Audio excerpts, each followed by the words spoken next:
poor version of Netanyahu.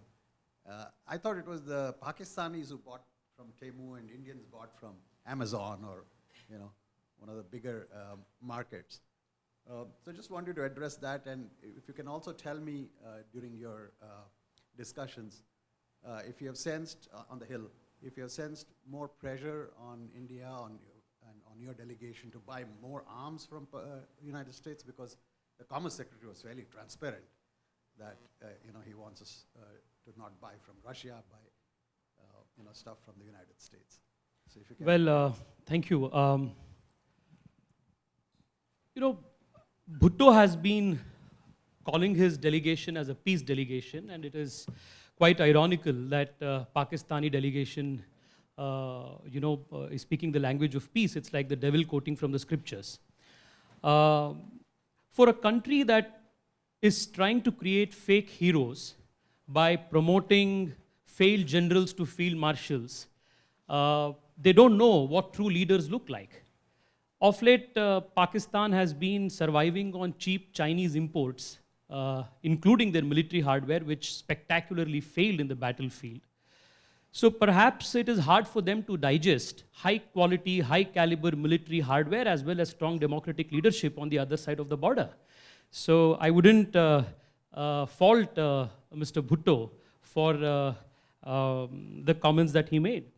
But I can tell you that in the last few days in the countries that we visited, as well as the discussions that we had today with various senators and congressmen, there is absolutely no sympathy towards the Pakistani cause. There has been an unequivocal support insofar as India's position is concerned. And I would just want to, take this opportunity to give you 5 names from India and Pakistan, which clearly demonstrate what India stands for and what Pakistan stands for in the American eyes. Ramzi Youssef, 1993, World Trade Center bomb blasting. David Headley, 26/11, charges of conspiracy reconnaissance.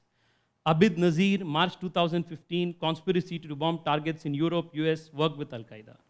Syed Rizwan Farouk, San Bernardino attack, California, 14 killed, 2015 March. Abdullah Khan, Jeddah, US consulate suicide bombing, July 2016. And 5 Indian names: Indra Nui, Sundar Pichai, Ajay Banga, Satya Nadella, Kash Patel, Shantanu Narayan.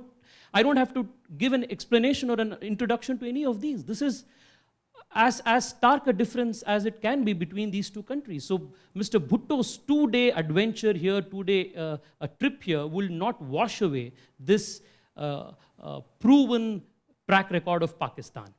And as far as your question about arms came, it did surface in a couple of discussions we had.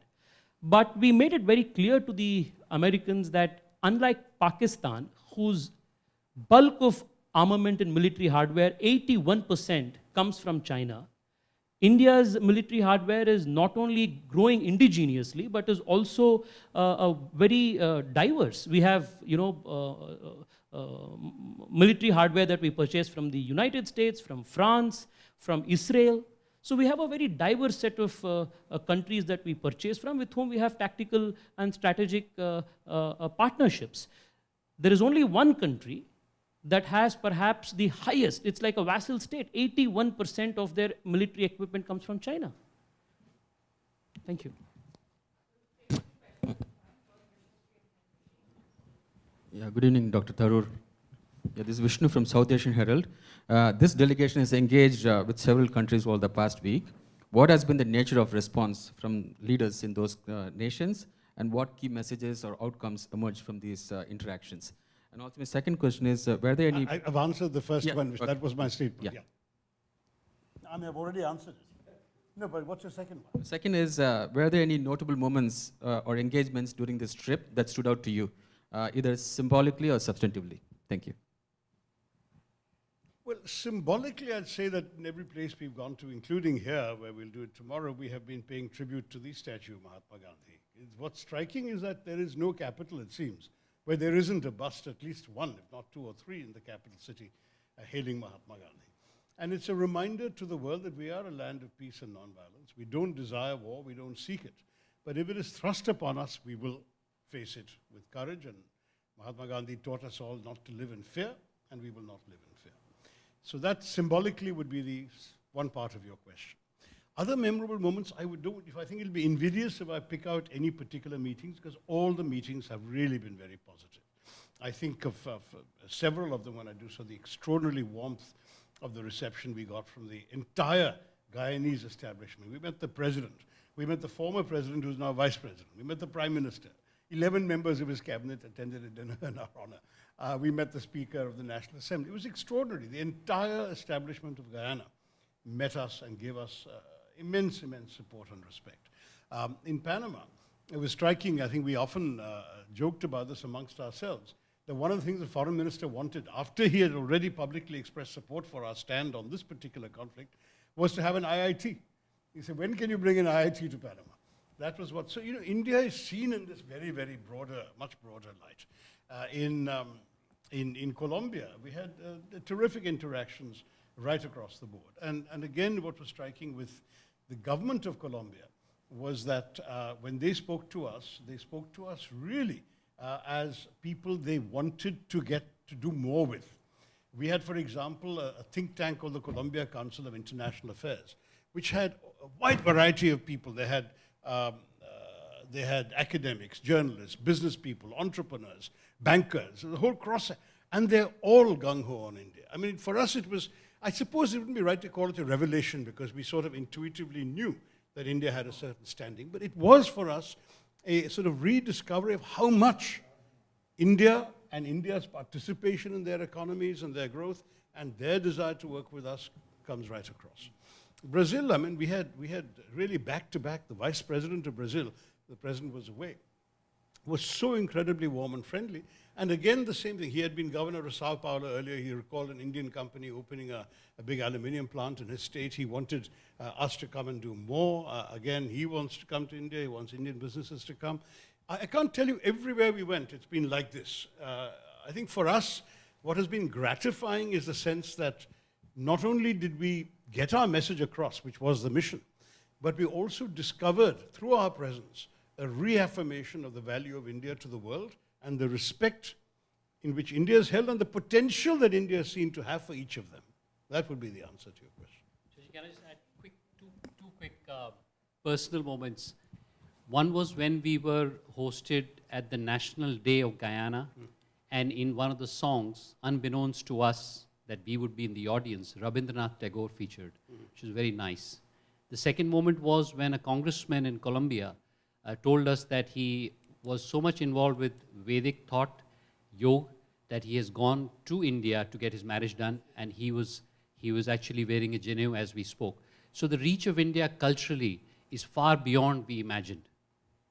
So President of Guyana used the quote of Rabindranath Tagore in his Independence Day message. That's just to Also, when Dr. Tharoor in Panama gifted a shawl from Kashmir to the Speaker of the Panamanian Assembly, she in turn gifted a warrior, a jaguar from Panama, and said, this is a symbol of a warrior. This is to give you strength in your fight against terrorism. I mean, this was how we were received everywhere.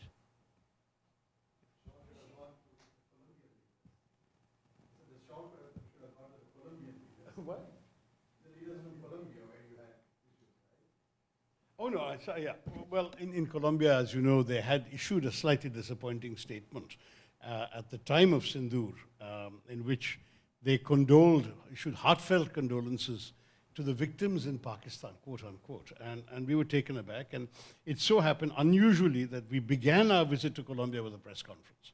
So at the press conference, I made it very clear already that we were very disappointed in this, and that went out. That night, the former Colombian ambassador to India had hosted a dinner for us, and there were some very senior officials there, one of whom was the director for Asia in the ministry, and I took her aside and told her this really has not been well received by us, and if something could be done. The next morning, they withdrew that statement. So, I mean, it was, for us, yes, you can see it as a fine gesture on their part, But it's also, again, a sign that they do some things sometimes without particularly knowing the full context and details.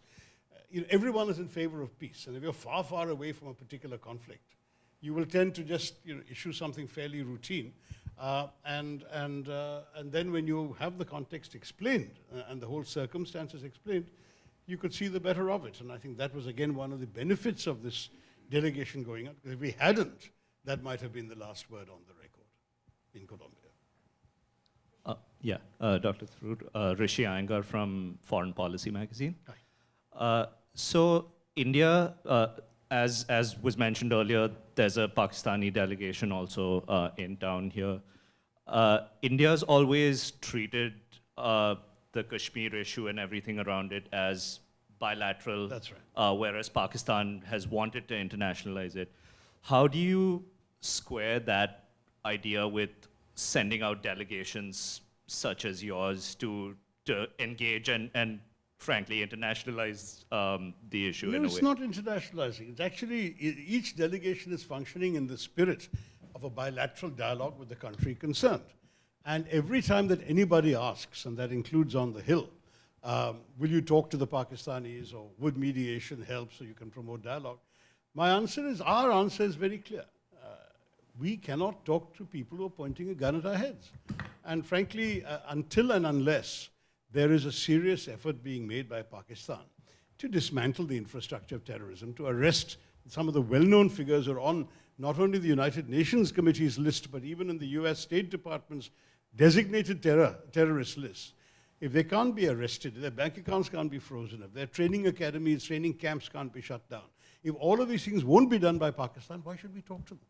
It's very simple. I mean, if your neighbor attacks your children with their attacked dogs and then says, let's talk, will you talk to them until they put away the attacked dogs or euthanize them or lock them up in a kennel or leash them at least? They've done none of those things.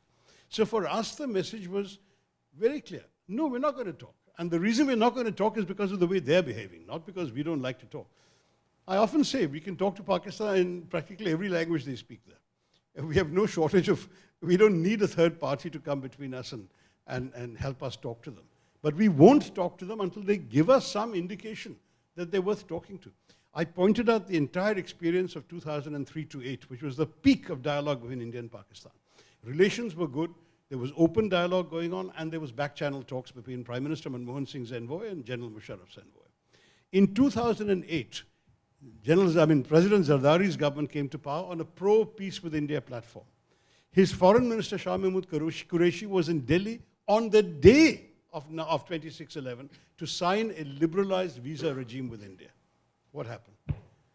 So while you're talking peace with these people, having dialogue, and everyone is giving you great assurances, some other elements in that society, in that state, deep or whatever you want to call it, came and started killing, in our case, 170 of our citizens, and not just our citizens, Americans and other nationalities were also killed in Mumbai in 26/11. So what is the point of talking to people if they can't even control what their own instruments, agencies and elements they have created in their society? If they can't control what they're doing to us, why bother to talk to them? If people we talk to are unable or unwilling to actually give us the peace we're talking about, then why talk? So just as a quick follow-up, have you had to dispel any, on your visits, have you had to dispel any sort of re-hyphenation of India? There hasn't been, because this answer is fully understood, first of all. Nobody has pushed back, not even senators and congressmen who asked this question, pushed back when we point to this out. They understood the logic that you don't talk to people who are doing this to you. But on the whole question of hyphenation, I've pointed out repeatedly there can be no equivalence between a country sending terrorists and a country having its civilians killed, holidaymakers, tourists, men shot down in front of their wives and children after being asked their religion. I mean, this kind of thing has been absolutely reprehensible, outrageous. Second, there can be no equivalence between people who are attacking and those who are defending themselves and their people and their territory and their sovereignty. There can be no equivalence. So there's no question. I said, this is not about India and Pakistan. This is about India and terrorism inflicted on India. So India will act against terror, wherever it comes from. If it's coming from Pakistan, tough. They should deal with their own problems. And then they're going around, I understand, this delegation, saying, oh, but we are also victims of terrorism. We have lost more lives to terrorism than India has, and so on. The question we turn around and say, whose fault is that? As Hillary Clinton famously said 10 years ago, what did she say? You can't breed vipers in your backyard and expect it to bite only your neighbors. It's the old classic lesson of Dr. Frankenstein. You build a monster, it leaves your control.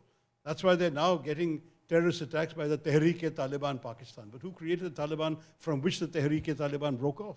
We all know the answer to that. So let Pakistan look inside itself. Let it do some serious interior reflection before it goes around pleading innocence and deniability and everything else. On the question of hyphenation, over the last 10 days in the last 4 countries and today including the United States, one consistent theme in all of our conversations has been, after we complete the agenda of Operation Sindoor, every country, irrespective of where we went, wants to engage with India on a multiple other issues. They spoke about technology, they spoke about agro-processing, they wanted IITs, they wanted India to help them in building their digital infrastructure. Guyana wanted help in infrastructure to energy. Practically every country wants to engage with India on all of these other matters, because that's so much of value that India brings to the world and to the table. So we are the world's 4th largest economy, we are a young nation, we are co-creators of so many emerging technologies in the world. So the world sees what India is and for India's potential, and that's clearly not the case with Pakistan at all. And just to one last thing on that, I also felt that, especially on the Hill, there was a fairly bipartisan acceptance that as the largest, vibrant, fairly diverse democracy, both nations together have a lot to offer to a world which, whether we like it or not, is tilting a bit towards more authoritarian places. So this agenda of economics, after understanding the core point, but also a larger, longer term play of democracy across the world was very central. India and the US, but I would argue that when we went to Colombia, we had the same issue. When we went to Brazil, we had the same understanding. So many democracies that we visited, and all of them are democracies, really appreciated the fact that we're doing what we're doing by being democratic. So Rohit Sharma, India Today. There is a copycat delegation that we've been talking about, which is visiting the US from the Pakistani side. They are also getting the same kind of meetings in Washington, DC, at least that we know of. Are the Western powers, and they got the Pakistan caucus, which is how many members? We got the India caucus, which is how many members? I ask you, Rohit, you're covering all this from here. You know so my question to you is, given exactly identical meetings. Given that what you've said and what we've seen in the past 2 weeks or so, when it comes to the Western powers, are they still drawing a false equivalence with India and putting and hyphenating India and Pakistan? I don't think so, and that's exactly the answer the three of us have been giving, is that I don't think that in our conversations we got the sense of that. There was certainly a fear expressed by our friend from Foreign Policy magazine, Rishi Iyengar, which is a common fear, right? That you guys are going outside and talking about this particular incident. Doesn't that again rehyphenate? And my answer to you is no, because that's not the way we are talking. We are not there, as I say, with a message about India versus Pakistan, this quarrel for so long and so on. That's not the issue. It's about India as a democracy facing terror and as a country that basically has been focused on its own economic development, on its growth story. Even Kashmir was a story of prosperity, of booming economy.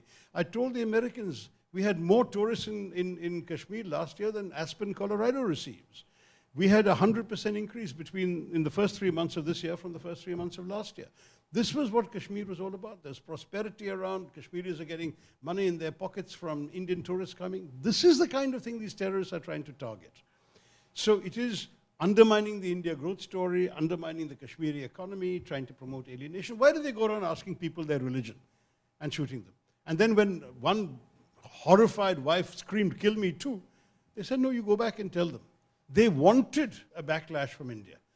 They wanted a communal backlash from India. And this is why I must say, I'm so proud of my countrymen and women, that apart from a few heightened passions on the first 24 hours, thereafter the way in which the country rallied together and stayed united on this. And when Operation Sindoor was conducted, you remember the briefings, that of the three briefers, 2 were women, and 1 was a Muslim woman officer. Of all these delegations, none of our delegations is without at least 1 Muslim member, sometimes more.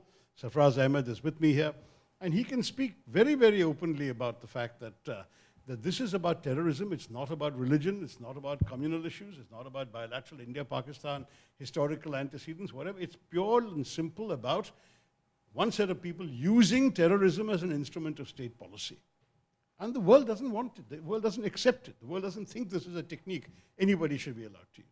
Which is why the Pakistanis have to go around now and say, oh, we are also victims of terrorism. They created, incubated, nurtured, financed, guided, and gave facilities and safe haven and land to these terrorists. Just to complete that thought, I think that the reason that we have had an easy time on that question, easier time, is because consistently over the last 30 years, there's a track record of cross-border terrorism, which is evident, and Mumbai is one example. But there's also a track record of export of terrorist infrastructure, especially software, across the world. And this nation has suffered that, and our first stop symbolically was 9/11. So when we make that argument today, there isn't that much of, how shall I say, lack of belief. There is a view that this is not just an India problem. We are here because India was terrorized, but indeed it's a global problem. And what has happened in Boulder, Colorado, in some ways an indication of that, that's lurking around the corner. Udhijit Bhattacharjee with the New York Times Magazine. You know, the attack in Pahalgam was one in a long line of attacks.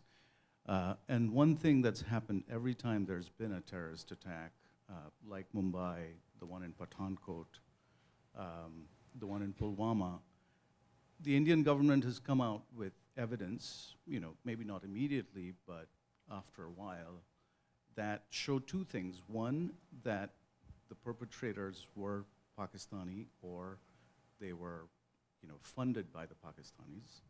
And 2, that these elements, the attackers themselves, were under the control of the Pakistani intelligence establishment. As you've gone around talking to, you know, the Hill and agencies and government representatives, have you been asked for that kind of evidence as it relates to the Pahalgam attack? Because we haven't seen it yet. I'm not doubting it. I'm just asking why this time it seems hasn't different. come up in most of our substantive meetings, but media likes to ask this question, Mr. Bhattacharya. So I can tell you that we have been asked as recently as the National Press Club this afternoon. So it's a question that media likes to ask, and I can give you an answer, frankly, which had we been asked in our meetings, we would have given anyway. Number 1, we have got a pattern since 1989 of repeated attacks, every one of which was denied by Pakistan and every one of which has been traced to Pakistan. The most famous or notorious cases have been Mumbai, 9/11. Pakistan's denials are on record, and then one of the terrorists was captured alive, and of course his address in Pakistan, where he lived, who trained him, where he was trained, everything was compiled. You remember that Western intelligence agencies, apart from our own, had recorded the chilling voice of that handler calling and giving minute-by-minute killing instructions from Pakistan to the killers. It is no longer possible for Pakistan to keep on denying. And yet, to this day, the dossier is compiled with all that evidence. Not one person has been prosecuted, not one person has been punished in Pakistan. But that's the pattern, and I agree that you can have somebody who does the same crime 99 times, and maybe the 100th time he didn't do it, right? Okay, so let me say the next one. When this thing happened, within less than an hour after the killings in Pahalgam, in this meadow, the LET front organization, proxy organization called the Resistance Front, claimed credit. Now, most of us didn't even know about this within that kind of time frame. There were no journalists around when these poor tourists were being killed, right? Yet within 45 minutes, they had claimed it. So they knew because they had sent these people out. They repeated that claim 24 hours later on their website. It's only then, with the world united in condemnation of this heinous crime, that the handlers must have realized, oh my God, this is going to get us all into trouble, and they said to these guys, delete your claim. But the fact is the claim was made, and it was made far too early for it to have been, shall we say, some sort of anything other than a genuine admission of responsibility and from their point of view, a celebration of their responsibility for having killed innocent tourists. Third, India doesn't go to war on supposition and hypotheses. I can only say this much, that our intelligence agencies have identified, at least when I left, at least 4 of the 5 perpetrators. And they know their identities. They even have pictures, because some of these people have been involved in other incidents. So, I mean, intelligence work is beyond my ken and that of my delegation. But they have confirmed to us that 2 are Pakistanis and 2 others are locals who are known to have gone, or as the word is used, to have exfiltrated from Indian Kashmir to Pakistan 10 years ago. And they seem to have come back for this purpose and gone back again. So we have all this information. And we don't, frankly, in any case, go around taking such a major step as Operation Sindoor without very serious grounds for doing so. And I think you all have enough respect. I'm sure the international intelligence community has enough respect for India to understand what's going on. I'm frankly a bit puzzled that the media in the West has been reporting Pakistan's denial as if it has any. Have you already forgotten that they denied they knew where Osama bin Laden was? And where was he found? In a safe house near an army camp in a cantonment city in the heart of Pakistan. This has been Pakistan's record. Why on earth would you blithely report their denials as if they were real?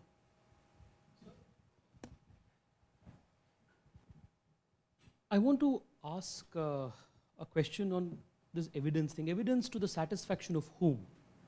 To the satisfaction of Pakistan? A country that has very clearly stated, Prime Minister of that country in 1965 in UN General Assembly said, we are going to wage a 1,000-year war against India. Their official stated policy is to bleed India by 1,000 cuts. How can you provide evidence to Pakistan, to satisfy Pakistan, that they have an involvement in India's terror attacks? The day that Pakistan was born, they started attacking India. The very first attack on Kashmir was conducted with the full blessings of the Pakistani army. But they said it is some tribal Kashmiri raiders who did it. The same thing they did in 1998 when Pakistani army military occupied the heights of Kargil. They again said that it is Pakistani rangers, it is not a Pakistani army. So a country that is a habitual offender, who is known the world over as the epicenter of terrorism, you cannot give evidence to its satisfaction. But the terrorist infrastructure that we attacked, all the 9 bases that we attacked on the 7th, all of them find a mention in the UN 1267 Security Council list. The United Nations designate them. In fact, Daniel Pearl's killers were also killed in the action that India took.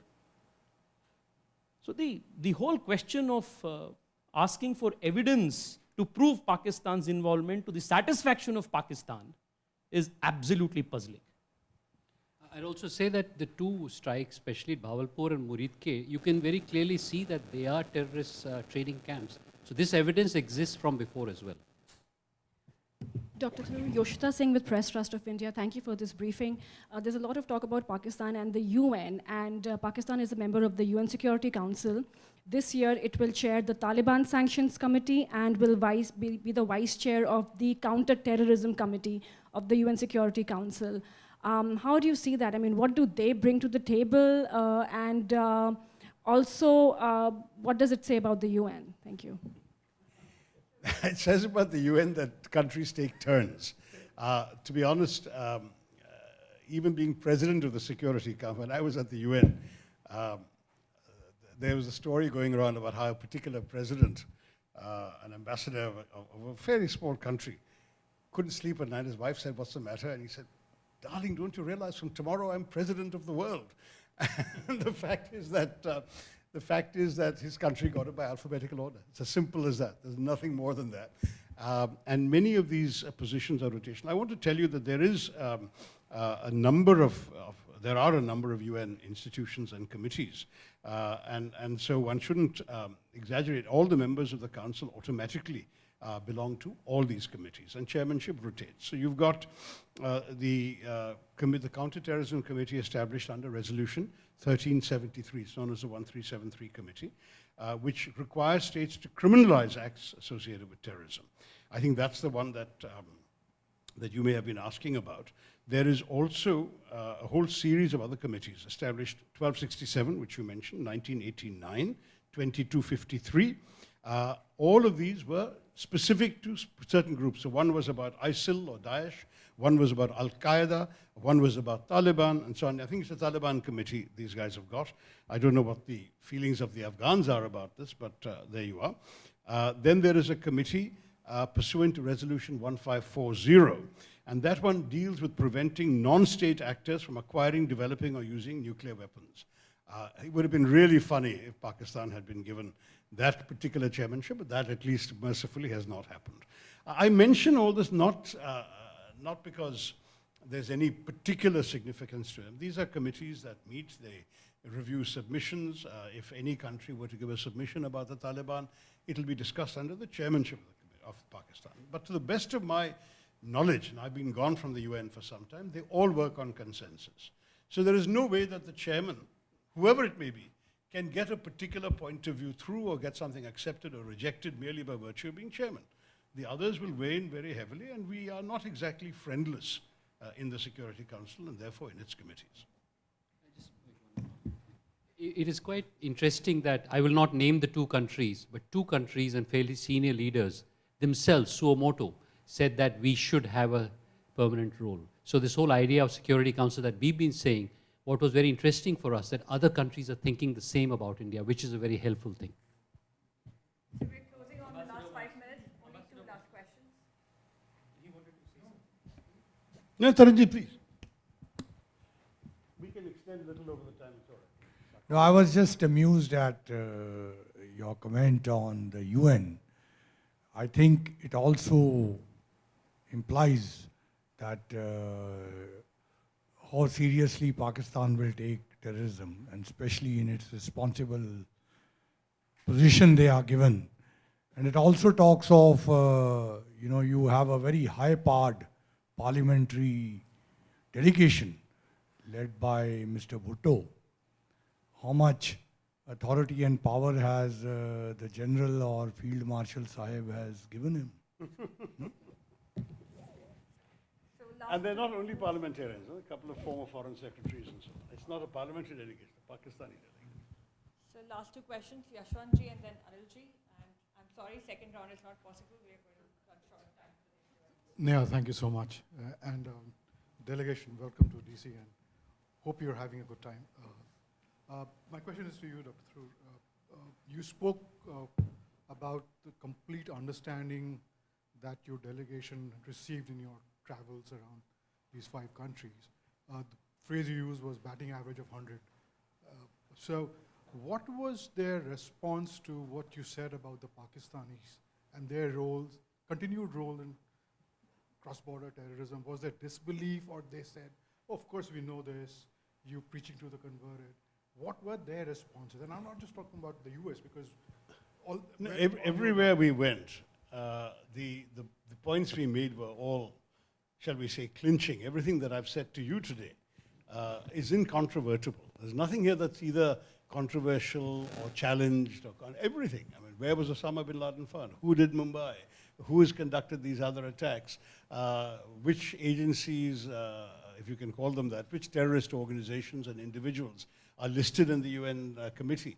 All of this is incontrovertible stuff. And so they know. I think it didn't surprise us that nobody came back and said, oh, but we love Pakistan, they're a great country. Everyone either took it exactly the way we had told them, or they specifically went out of their way to stress that they had no sympathy for what Pakistan had done.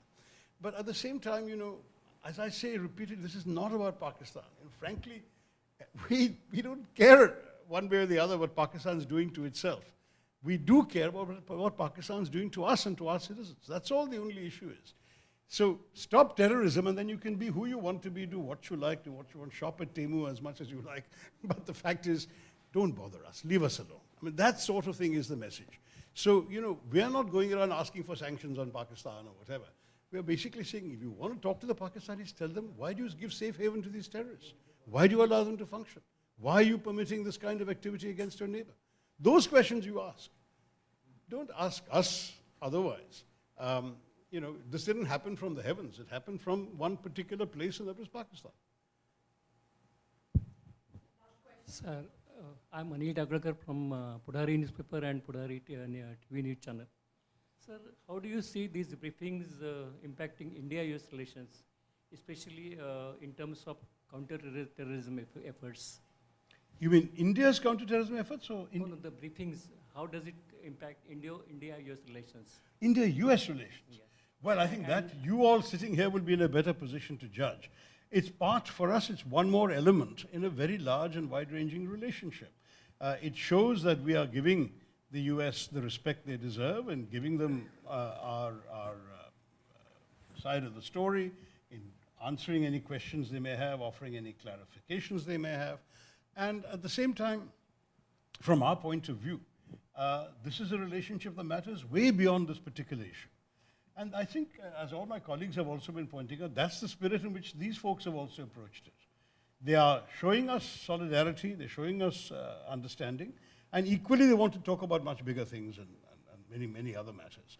So for us, this still is not something we want people to forget. I know that in many countries far away from India, it was a 3-day story and then it's been forgotten, it's no longer top of the mind on people. And we just want to tell them, we understand you've got many other issues to deal with, but don't forget what happened to us. Don't forget why we did what we did, and bear this in mind if they do it again. I mean, that is also a message, because we know the terrorist facilities we sort of destroyed can be rebuilt in 6 to 9 months.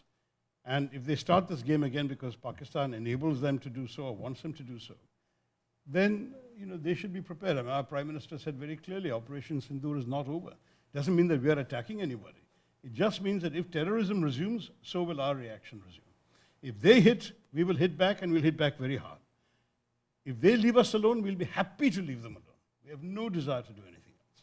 This is broadly the thrust of what we are assuring the world. I'm sure we have time for a few more questions, but again, it has to go in the order that these were asked.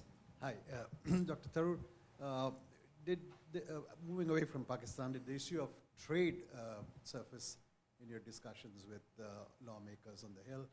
And specifically, if you can put on your hat or coat as an MP from Kerala and reflect on why is it that our revenues from spice trade is so low? I mean, every time I go to Costco and see, Malabar pepper or Tellicherry pepper selling for $2.99, it burns me up. I mean, this is black gold, Used to be. Yeah. And I mean, and trade is an issue which affects every state. So if other MPs want to, cut in, I'd love to hear, because if the Americans are going to shove their soy and wheat and dairy products down our throats, I'd love to hear what reactions from other MPs. So trade didn't come up in the context of the Pahalgam attacks, except again once from the media at the National Press Club this afternoon. The question was asked, to which I can tell you truthfully that I've been briefed on the various conversations that were had, and trade never came up in these conversations. So all I can say is that there is a parallel track, an unrelated track, not connected to Pahalgam, at which detailed discussions are taking place on trade, and all accounts suggest that there's good progress being made, but of course there are no announcements yet. In the context of Pahalgam, there was nothing. In the context of the trade talks, talks are making progress. On spices and other items being cheap, I mean, the sad truth is it's a market-driven logic. At one point, as you said, pepper was black gold because the only place you could get it was India. Today it's being grown anywhere else. So if you start raising your prices, others will undercut you. The same has happened to tea. I've met tea planters who say that our tea is now not economical to sell because we're being so massively undercut by Kenyan tea and Ethiopian tea. And of course, Sri Lanka was always undercutting us quite a bit. So these are now challenges. I mean, the law of demand and supply is that when items are scarce, their value will go up. When items are plentiful, their value will go down, their price will go down. Doesn't mean we'll stop exporting. It's just that our profits will, unfortunately, be very marginal. And there are people, unfortunately, getting out. Classic example in Kerala is not spices, but rubber. We had some of the best quality natural rubber, but literally we cannot sell it in the market. It costs more to produce rubber in Kerala than it does in Malaysia, than it does in many other countries. And of course now synthetic rubber has come in. So we have acres and acres, thousands of acres of rubber plantations that are essentially idle because it's not economic to grow rubber. I have participated in a protest by pineapple farmers. Pineapples in Kerala, each unit just to cultivate a pineapple costs you more than double what you can fetch in the market for it. Why would you do it? Why would anyone grow a pineapple anymore? So these are real problems that are affecting many, many sectors, and agriculture is one of those things. Let me just add. I think clearly trade and more broadly the rise of India as the fastest large economy featured in many discussions. I remember the Vice President of Brazil bringing it up very forcefully. I think today's meeting with Lisa McLean also brought that up.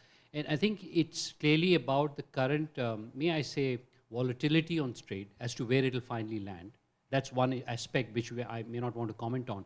But there's genuine desire on all these countries, starting with Guyana up to USA, to do a lot more with our nation for two reasons. One of which is that there is also some political convergence, that the way you're going about your economic activity is democratic and decentralized. And there was a lot of resonance in many countries about that, Colombia including. And I won't name another large country which is doing it the opposite way. But I think what came across to us was this great desire to do more entrepreneurially, citizen to citizen. And I'd also say the second aspect, especially United States, but also in many other countries, is that the diaspora is very interested in that. They want to take part in economic activity for two reasons, one of which is to make sure that they have some economic gain, but also culturally. So I think there's a mixture of great economic power rising with a 35 million diaspora across the world, which is also rooting for that. Rohit and then Sivaji, and Can I just, there are three important aspects which US policy makers need to ponder over. Firstly, on terrorism. What kind of impact it has had on the United States, my colleague has already underlined on it. And since we have seen that the Pakistan Army General and Field Marshal has been fated, and it is stated that Pakistan Army is in full control of Pakistan. So therefore, terrorism then must be curbed there. It cannot be part of or instrument of foreign policy. And that United States policymakers need to be focused on, because that terrorism in the past has hit the United States, it can hit in the future too. The second part is on democracy. We have seen that whenever there is pressure on Pakistan Army, it finds a convenient way of creating tensions with India. This has a history, and you can see it at present also. Now, that aspect certainly needs to be, that message needs to go. And the third is the strategic part. There is a larger geopolitical play. I don't think anybody needs to be explained that Pakistan is the front for China. And I think the US policymakers need to be conscious of that. So these are the 3 points I just wanted to intervene. Sarfraz sir, can I ask you a question in Hindi? Sir हम बार बार देखते हैं पाकिस्तान की ओर से ये हमेशा से एक talking point रहा है कि the condition of Muslims in India और इस तरह की चीज़ें 2 दिन पहले भी हमने देखा बिलावल भुट्टो ने भी इस बात का एक बात कही and then he had to backtrack his statement as somebody who is from the community आप क्या कहना चाहेंगे इन तरह के जो आरोप लगते रहते हैं बार बार पाकिस्तान से? देखिए, आप लोग तो हिंदी और उर्दू कुछ समझते भी होंगे, बहुत शॉर्ट में मैं कहूँगा। एक शायरी कहा गया है, हम लोग हिंदुस्तानी लोग हम आह भी करते हैं तो हो जाते हैं बदनाम, और वो कत्ल भी करते हैं तो चर्चा नहीं होता, समझे? आप समझ गए होंगे। हम टेररिस्ट कैंप को जाके बम्बार्ड करते हैं, ख़त्म करते हैं, तो उनकी बड़ी परेशानी बढ़ती है। और वो हमारे सीनियर, बेचारे सीनियर सिटीजन, नए नए विवाहित लोग, कपल्स लोग जो टूरिस्ट हैं, उनको आकर के मार के निकल जाते हैं। तो और एक बात सुन लीजिए, पाकिस्तान को इंडियन मुस्लिम की चिंता करने की ज़रूरत नहीं है। India is a biggest democratic country in the world. ये proof है. And we have all the rights and duties and freedom what my sisters and brothers are having. We participate in government formation fully, more than some of them. इसलिए पाकिस्तान, अभी जो पाकिस्तानी हैं वो क्या थे? वो तो हिंदुस्तानी वो भी थे। अब ना वो हमसे लड़ने के लिए तैयार हो जाते हैं। हमारी चिंता करने की ज़रूरत उनको बिल्कुल नहीं है। उन्होंने ही पाकिस्तान बनाया, और आधा पाकिस्तान कहाँ चला गया? ये जो लोग अभी पाकिस्तान में रूलर हैं, उन्हीं के कारण आधा पाकिस्तान बांग्लादेश बन गया, because of their act and behaviour, and still they are doing the same thing repetition. कितना बार हमसे बात करने के बाद भी वो यू टर्न मार के फिर अपनी एक्टिविटीज़ को छोड़ते नहीं है। It is a terrorist state, we can call. Thank you very much.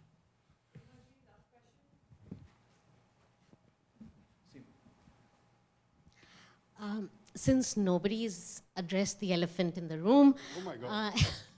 I know we've slain a lot of elephants this afternoon. The big elephant being the discrepancy between your message and the message that's coming from the Trump administration at the level no less than the president's and the Secretary of State, who said the two countries, meaning India and Pakistan, will meet in a third place to talk about all their issues.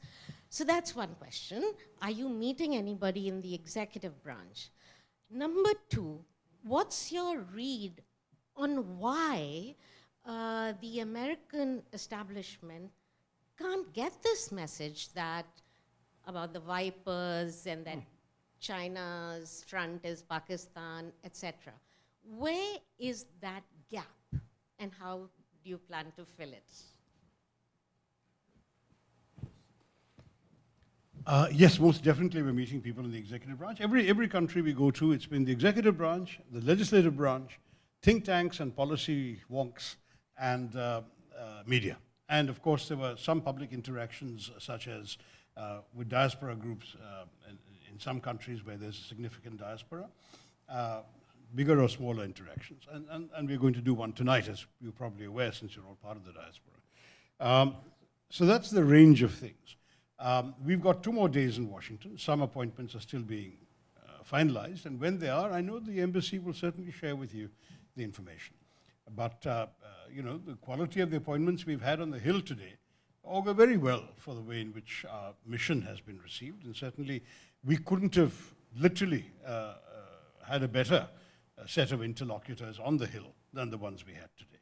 Imagine not just the India caucus, but also the chair of the Foreign Affairs Committee, the chair of the South Asia subcommittee, the chair of the East Asia subcommittee, co-chairs in all cases, then the Senate chair, ranking member, and others of the Foreign Affairs Committee, and the Senate Intelligence Committee, Senator Warner. So you really had the kind of conversations that we would have wished we could have had when we left Delhi. Absolutely no sort of, oh my gosh, what a pity we didn't see him, whatever. Nobody like that. So the Hill, we've done very well, and we still haven't finished, so there may be other opportunities as well. But in any case, our focus will shift a little bit now to the executive branch, and there will be meetings in the next couple of days, plus possibly additional meetings on the Hill as well. And then the embassy will keep you posted. So it's not an elephant at all. It's What's your read on the American messaging, which was isolation, which was, the executive branch's message? Seema, I think you've lived here long enough to realize that India is not necessarily top of the mind amongst the various controversial issues in this country. India is not a controversial issue. It's by and large a consensual issue. It's a bipartisan issue. People don't spend a lot of time worrying about it, whereas they do spend time worrying about Russia, Ukraine, or Israel, Gaza, or the big bad, beg your pardon, the big beautiful bill, and all of these other things is what's on their minds, right? So there's got plenty going on. We wanted to just tell them, you know, there are these considerations. We hope you understand our point of view. Yes, yes, we've understood now. We've heard you. No problem. That is mission accomplished. That's all we wanted. If you say that you're drawing any conclusions that this is not important enough, not true. If there was a raging war going on right now, clearly the same people would have had much more time for this and much less time for anything else. Right now, there isn't a raging war. So it's more for their education, their understanding, their contextual appreciation of our stand. That's all it is. And I think the same will apply whoever we see in the executive branch, because, as I said, they've got so many more urgent things to attend to right now. It's more a question of context. Tell them what we want them to hear from us, just to make sure that things are clear. If they have any questions, we'll be very happy to answer them and move on. That's really what we're doing. And I just, with respect to your second part, which is what the Ambassador Taranjiji mentioned, I think there's broad consensus that the US, at least the people we met, want to align very well with India longer term, so that the threat of vassal state, the threat of other things. So I don't think there was any issue with respect to consensus that we need to have. I won't say too much more on this issue. In terms of us being strategic partners geopolitically with the United States of America in South Asia, but also in the Indo-Pacific, also in Asia more generally. And I think that is also coming through very clearly. Clearly more has to be done, but the desire, the passion to do that is evident. Are we done? Yeah?